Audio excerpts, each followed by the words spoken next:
செந்தில், பார்ட்டின்னு சொன்ன இங்க நிக்கிற?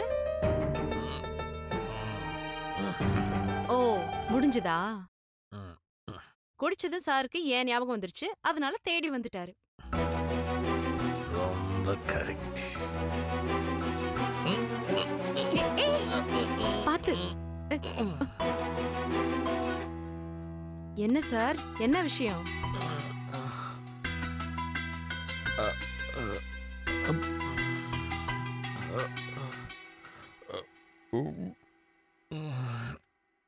என்ன வந்ததுல இருந்து ஒரே ரியாக்ஷனா இருக்கு? வாய் திறந்து ஏதாவது பேசுங்க சார்.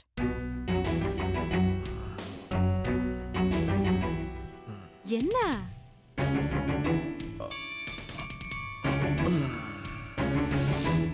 உங்ககிட்ட ஒண்ணு பேசணும். அது என்னன்னு எனக்கு தெரியும். அது இல்ல. சரி சொல்லு. பிடிக்கல. என்ன பிடிக்கல? சொல்லு, என்ன பிடிக்கல? இந்த கோலி குண்டு மாதிரி கண்ணு. உலகத்துல யாருக்காச்சும் இப்படி ஒரு கண்ணு இருக்குமா? யாருக்குமே கிடையாது. இந்த கண்ணு பேசு, சிரியுது, அழுவுது, கோபப்படுது. சான்ஸே இல்ல.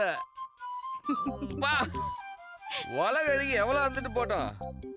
ஆனா கண் அழகின்னு ஒரு போட்டி இருந்துச்சுன்னா இந்த உலகத்துல ஒன்னு அடிச்சு ஆள் கிடையாது. ஏதோ பிடிக்கலன்னு சொன்ன மாதிரி இருந்தது, இப்ப வேற மாதிரி பேசுற. ஆனா அந்த கண் எனக்கு புரியல. ஐயோ, என்ன சிரிப்புடா சாமி இது. எப்படி இவ்வளவு பர்ஃபெக்ட்டா ஒரு சிரிப்பு சிரிக்க முடியும்?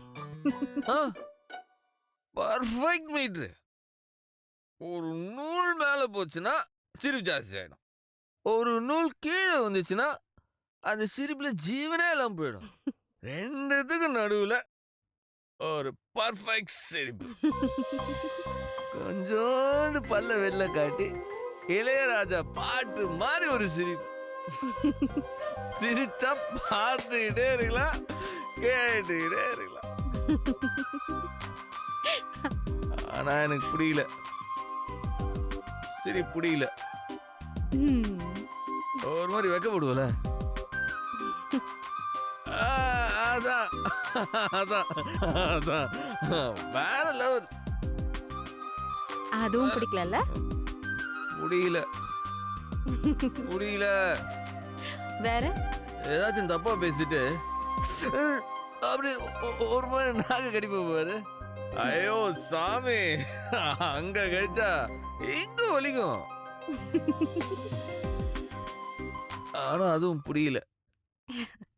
கொஸ்டின் மார்க் மாதிரி ஒரு காது, செதுக்குன மாதிரி ஒரு மூக்கு, பெயிண்டிங் மாதிரி ஒரு லுக்கு. சான்ஸே இல்ல. ஆனா இது எதுவுமே எனக்கு புரியல. ஜெயா, நீ குடிச்சிட்டு ஏதேதோ வளர்ற. இப்ப தூங்கு, காலையில பேசிக்கலாம். இப்ப நான் பேசி ஆகணும். ஒரு வாரமா மனசுக்குள்ள எவ்வளவு கஷ்டப்பட்டு இருக்கேன் தெரியுமா? இனிமேல்லாம் தாங்காது. இது சொல்றதுதான் உனக்கும் நல்லது, எனக்கும் நல்லது.